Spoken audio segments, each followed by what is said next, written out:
think it's a great idea. I think it's the dumbest idea I've ever heard. What do you mean? I put the whole presentation Ear together. Nation? It sounds so cool. No, it doesn't. Don't you want to be part of the Ear You know Nation? what sounds even cooler? I don't even remember what your stupid idea was in the first place. It's audiosexuals. Hey guys. Hey.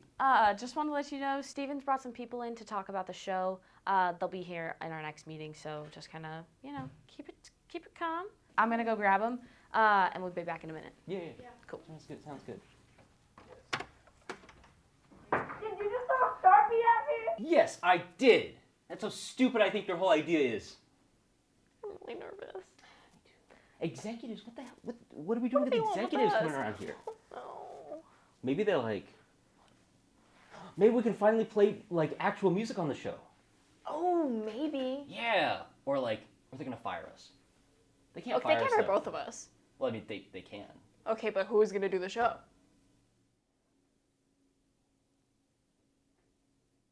They can't get rid of us. All right, unified front. Yes. Okay. We got this. We got this. We got this. We got this. We never come through that door. We're in it together. Exactly. Oh, hi. Hi, hello. Hold on, you guys can take those seats there. Sorry. Hi, we are consultants from Mclaughlin, and your boss gave us some, suggestions, recommendations, contractual things to. Contractual things? Yeah, don't worry about it. Some things to improve the show. Oh, okay. Can we see the recommendations? Yes, there? here you go. Yeah. This is. This was approved. Yes, it was approved. Mm. Of course. Don't worry about it. Some of this might not apply to. You know what? Don't worry about it. We got it all handled. Yeah. Okay. It does apply. We can make this. We can make this work. You guys can make anything work. You guys are the stars. Yeah. We just have to sign this? Yes, in pen, please. Okay. Okay, yeah. I have one question for you guys. Mm-hmm. This isn't included here, which is nice. Could you settle a debate for us? Yes, maybe. What do you guys think of that? And you already know what it is. This is Music to Our Ears, the hottest show around focused on songs, genre, and music culture. My name is Amergen. And my name's Evangeline. And today, we're going to be taking you through the wild world of industry as we chase down the greatest threat to artistic authenticity, money, and expose those artists who have sold their souls for success and have earned the title of industry plant. But first, we need to go over some definitions. What even is an industry plant? Well, that's easy. An industry plant is a musician or group who has surrendered themselves to the labels and has a persona which is directed by corporate marketers to chase the latest trends. Yeah, like Ariana Grande. What? Ariana Grande, signed with Republic in 2011, which is owned by UMG, constantly changes personas and musical styles based on what's popular at the time. Did we already forget the whole thing about the Seven Rings music video thing? It sounds pretty plant-like to me. Isn't that just what it means to be a pop artist, though?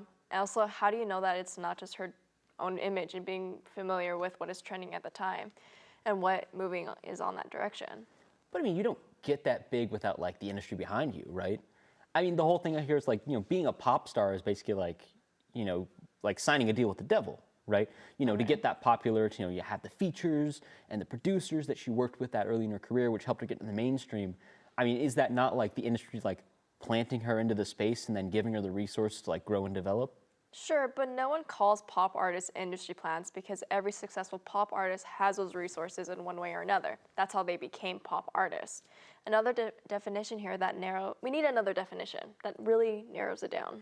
Okay, so how about an industry plant is a musician or group that has the support of a label and a persona directed by marketing designed to chase trends in the musical space that's defined by authenticity, right? So it excludes pop music and focuses instead on indie spaces, rap, punk, places where there's more of a need and listeners feel more of a need for artists to be authentic in their presentation, right?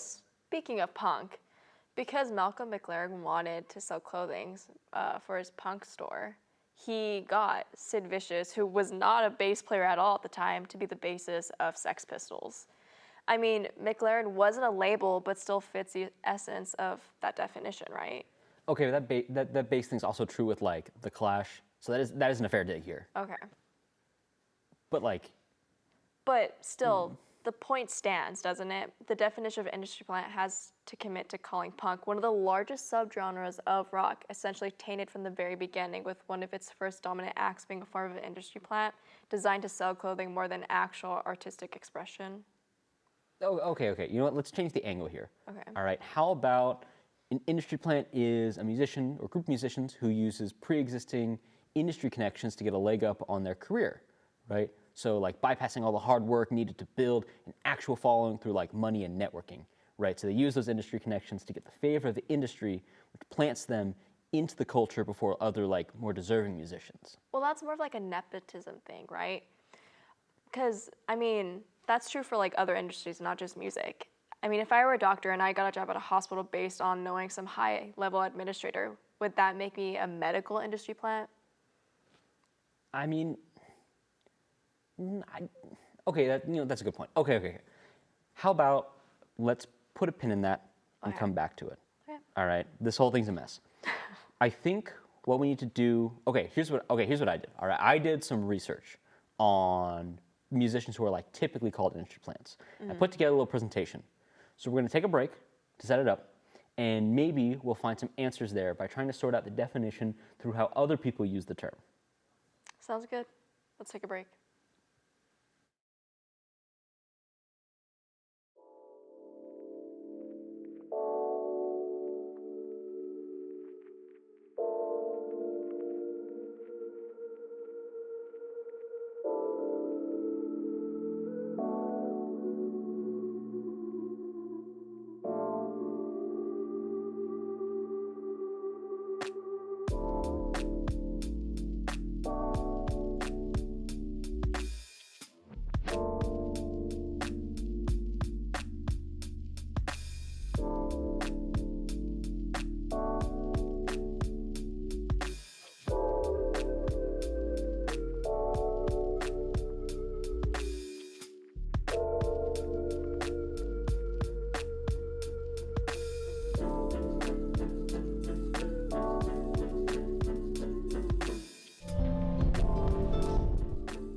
And we're back. Okay, so we have some slides here talking about everyone's favorite industry plants, or at least industry plants that, everyone calls industry plants.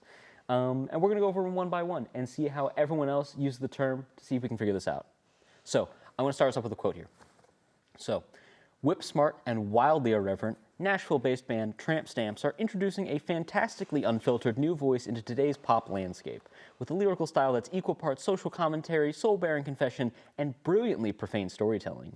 Singer Marissa Moreno, guitarist Carolyn Baker, and drummer Paige Blue speak the truth on societal ills, all while revealing their warped sense of humor and untamed joie de vivre. Now let me ask you a question. Does that sound like if you were, let's say, a member of this band and you wrote this, do you think other people would seriously believe that you have a lyrical style that's equal parts social commentary, soul-bearing confession, and brilliantly profane storytelling? Do you want the truth? Of course. Absolutely not. Yeah, that's kind of what everyone else said. Yeah. So, Tramp Stamps, they are formed in November 2020, and they start getting around on TikTok. Right, so it's the whole thing. They post their TikTok videos, which are mostly like rewriting popular songs to like their own style, which is like this pop punk emo sounding, very nasally, very just kind of gross sound. Okay. The lyrics they're rewriting are profane in a way that like, I don't know, a 13-year-old who first discovered like how awesome curse words are would write. Okay. Just bad vibes all around, I Okay. guess. And people very quickly called them out. There's just a lot of stuff going on. There was a TikTok video where it was like they were listening to sounds from like popular punk bands, right?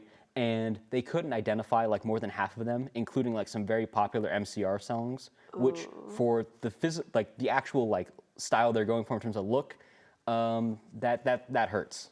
That's not good. Big time. And some people did more digging into it.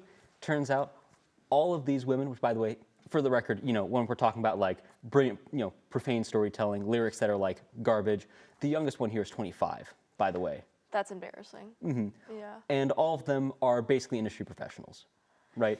The guitarist and lead singer, Miss Moreno and Carolyn Baker, are both signed to Prescription Records as solo acts, which is under Dr. Luke, who got into some legal issues with Kesha regarding abuse allegations. And Paige Blue, who's the drummer, is herself an industry professional as well. They were very quickly torn down, just claims of industry plants all around. Their stuff didn't take off. The last song they put out was a terrible Christmas song remix in 2023. How punk. Very punk. So punk. That's our first industry plant. But let's go to the next slide, though. Let's talk about another industry plant here, or suspected industry plant. Suspected, allegedly. This is Gail. Gail's a singer-songwriter from Nashville. The story that she puts forward is that she was basically tutored under Cara DioGuardi, who is basically an A&R executive, very famous songwriter, used to work on American Idol, actually. Okay. And, doing singer-songwriter things, putting videos up on TikTok, posting her own content. One of the videos she posts in July 2021 is basically a video of her asking her fans to help her write a song, right? She's trying to think of a new idea for a song, can't think of one, just very, very distraught over the whole thing. Not distraught necessarily, but, it's interaction, right? Someone posts a comment on the video saying, can you write a song using the alphabet? Can you write a breakup song using the alphabet? So she pens a little song, right? And the story goes, she starts working on it over the course of a month and releases it as ABCDEFU, which goes on to be nominated for Grammy Song of the Year. Big deal, right? Big success for, unknown singer-songwriter. Oh my gosh. Except for the fact that some people did some digging, and the person who actually posted that comment is someone by the name of Nancy Berman, who is a marketing executive for Atlantic Records. Oh, that's laughable. Who is both Cara DioGuardi is tied to them, and also she was signed to Atlantic. Of course. In response to all of this, for quoting Gail here, for some people, it is hard to comprehend how an artist can find success naturally without having an underlying force that pushed it. Basically trying to shove everything under the rug as much as possible. Yeah. Well, it's very interesting, though, just to see, this, in terms of accusations, I think this one is pretty true. I think, if nothing else, Gail here's an industry it's blatantly plant. true. Yeah. Someone who's trying to be sold as this Olivia Rodrigo sort of lookalike, basically. Yeah. Not gonna work here. Nope. Nope. Very interesting, though. And next slide. Now, this last one here is a bit controversial. So, Oh yeah. Post Malone, famous, he's a big deal. Big deal. The term industry plant first actually came from the rap community back in the early 2010s. Okay. Right? Rap was getting big. There were a lot of people being pushed on the scene very quickly. So a lot of people got the title of industry plant. Right? So Post Malone here, the idea in high school, he does SoundCloud. Right? And then sometime after graduating high school, he moves to LA in 2015, meets with production pair FKI, and they basically sit down and write White Iverson. Okay. Right? Gets big on SoundCloud. A few months later, summer of the same year, he gets picked up by a label, picked up by management. They make a music video for White Iverson and re-release it under Warner. So a lot of people off the gate are like, well, this guy's an industry plant, right? Clearly he must have some previous connections. He doesn't have the same background, doesn't have the same, all of that.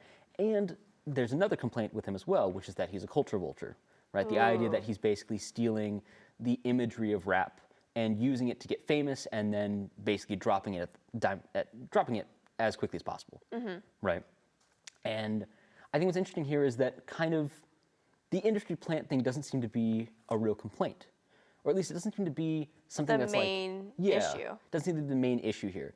It appears the issue that a lot of people have is just they don't like his music, even though Post Malone is is markedly popular. Oh yeah. White Iverson was massively popular. Rockstar was massively popular. I think what I afterwards popular. But it feels like with Post Malone, the issue was more just that people are like, well, I don't like him. Yeah. Right?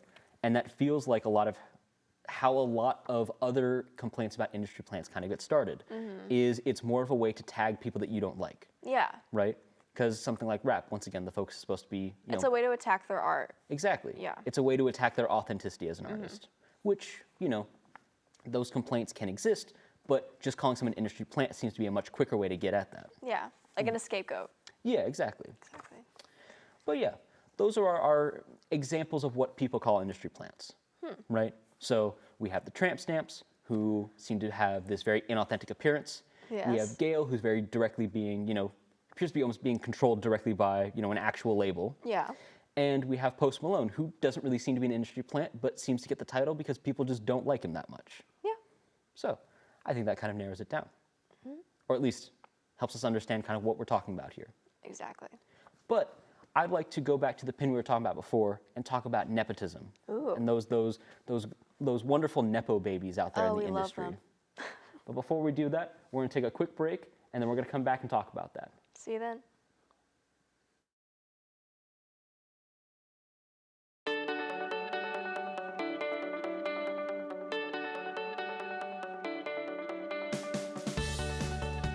Encounter a single mean person. As much as you insist that you're mean, Jada. I don't know if I've.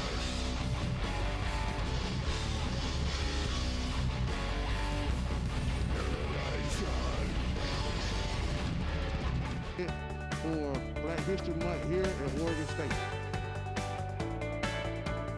Keeping the ball for there's not like a baseball. Yeah. Oh, it's all eliminated. Oh, right in the gut. That was. Just compress your topping down a little bit, make sure they fit, firmly on top of the sushi, and they won't come out. Runs around to the bat suit, punching Joker in the face and saving gum. I am right.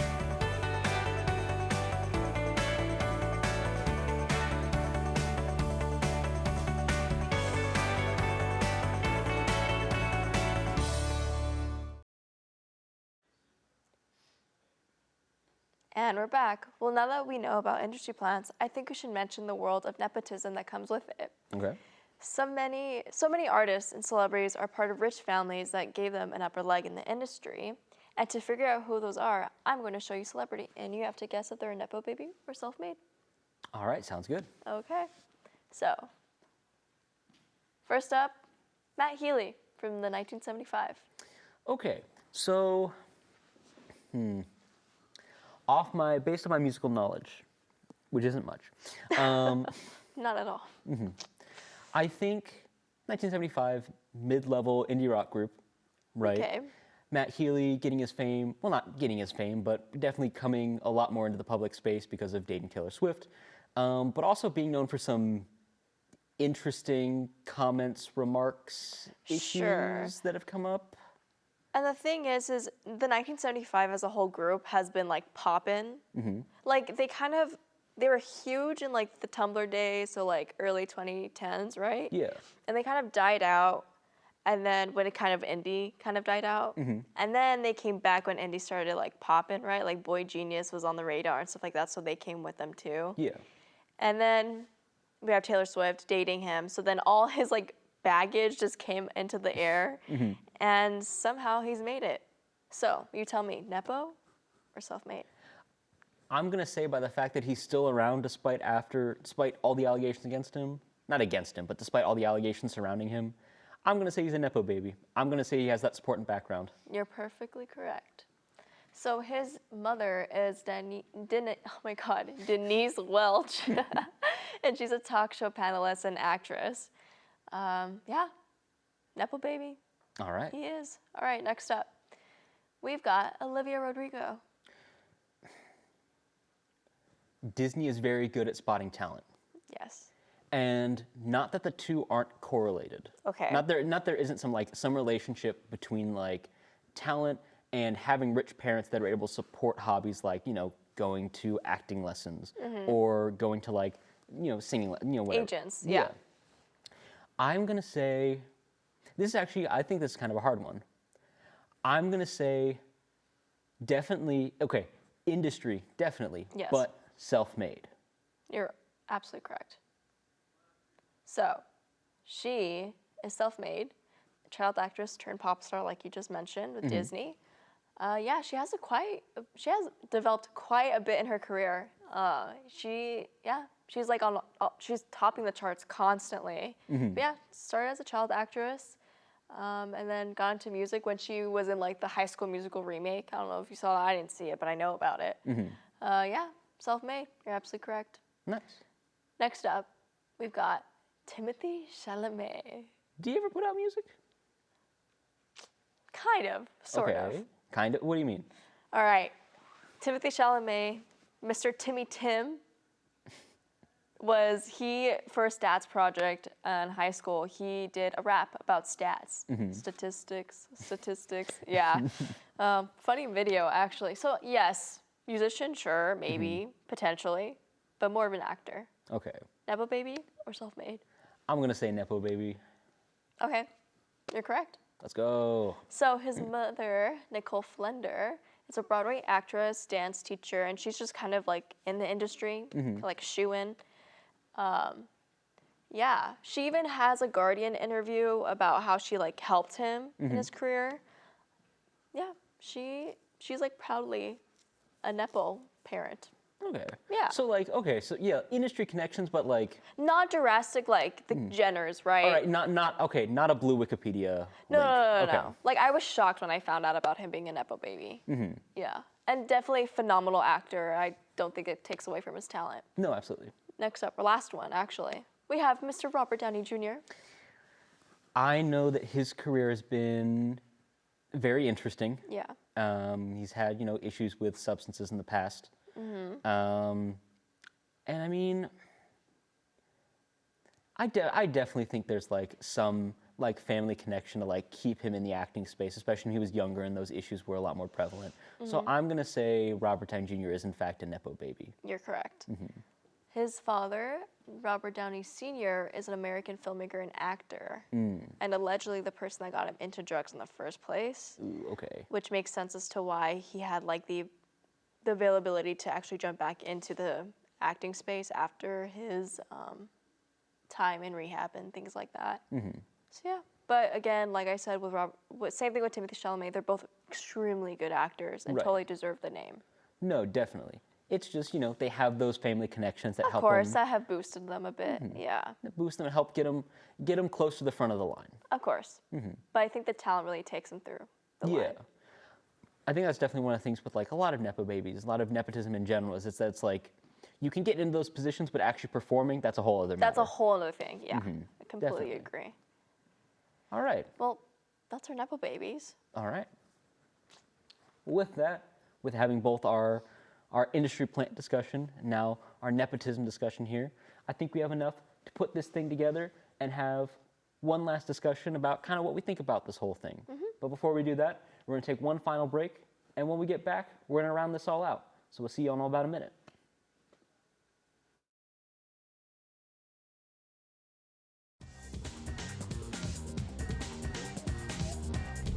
All right, we go live in 5, 4,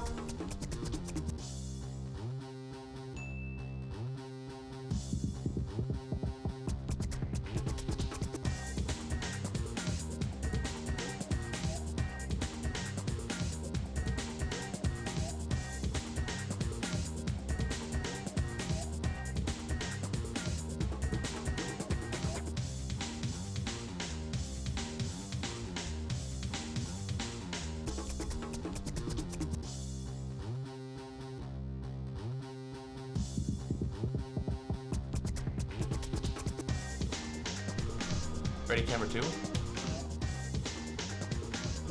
And wipe it. Welcome to KBVR TV. Come join our team.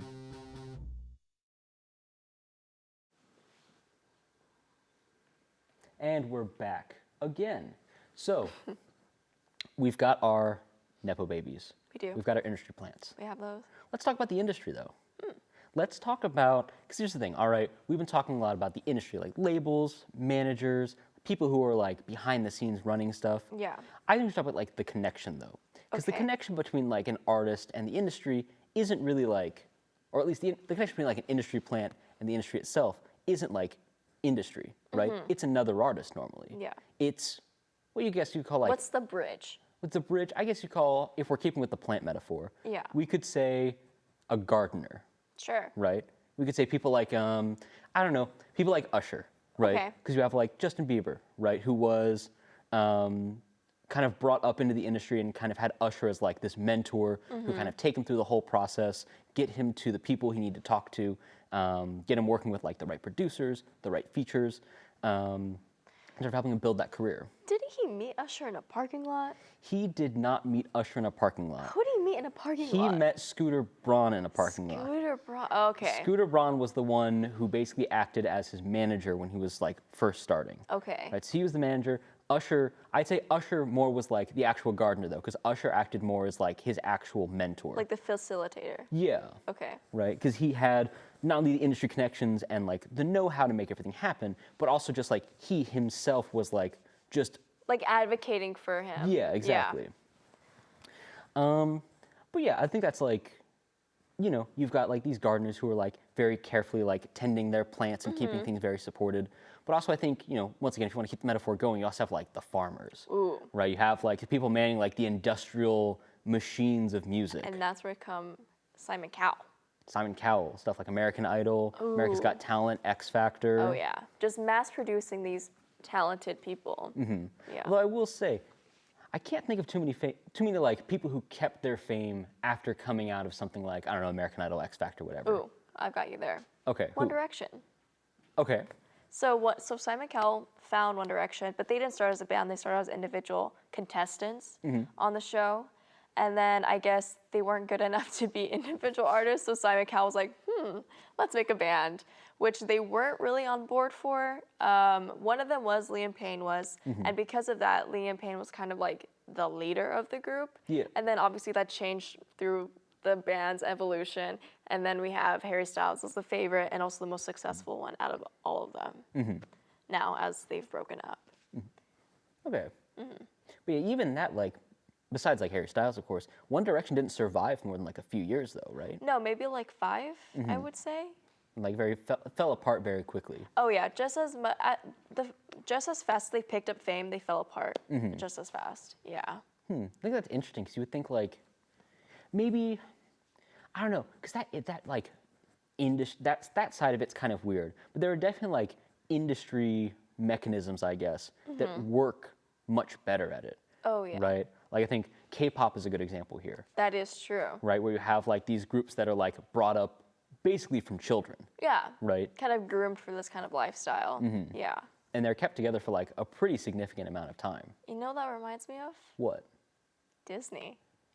That is true. We were just talking about Olivia Rodrigo, who did start out as a child star. Disney kind of like does a lot to keep that machine kind of working. Right? They have a lot of child actors they work with who they spend a lot of time bringing up, giving them the coaching, giving them that sort of like, just giving them everything they need to like succeed. And Disney puts a lot of like effort and money into these kids. Lots of, yeah. But I think it's also like, there's a shame to it as well. Because these kids are controlled ultimately by the industry. Oh yeah, and they're overworked. Like from being like 10 and doing like 12-hour days on a set, that's rough. And then not going to school and basically not being a kid. Right. And that's where we have like the two paths that these Disney stars go on, which is like really successful and like branch out of like the whole Disney acting to like in court and like in prison, not doing the best. And it's kind of scary when you find like a child and you're thinking, oh my God, are they gonna go this way or that way? And it's quite scary. It is. And that's where like nepotism and industry plant kind of come together because they're not nepotism completely because their parents are usually not famous, but they're not industry plant either because they weren't brought up for industry plant purposes. They were brought up for a show kind of like ideology, and then they branch out into industry plants, which is that evolution is very interesting. Yeah. And it's I think ultimately it's a shame when you talk about industry plants, especially child stars, you know, how badly the industry ultimately treats their best asset. Yeah. Ultimately what they are, their best assets. I mean, their product. Right, exactly. And it's a shame how bad they treat them. But I think honestly, if we want to talk about Disney, we could be talking about it forever. Oh, we totally could. I think we could make potentially not just an episode about it, but a whole hour-long episode about it. An hour? Possibly. And that's what we'll do when we get back. So, tune into our next episode of Music to Our Ears, where we'll be talking all about Disney music, Disney soundtracks, and all the things around that.